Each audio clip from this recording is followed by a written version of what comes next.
The vote is Taw 17, Neil 17. So there is.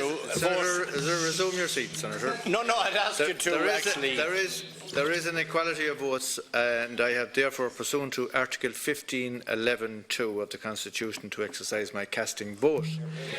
I vote against the question in this case. The numbers are now 17, Taw 17, Neil 18.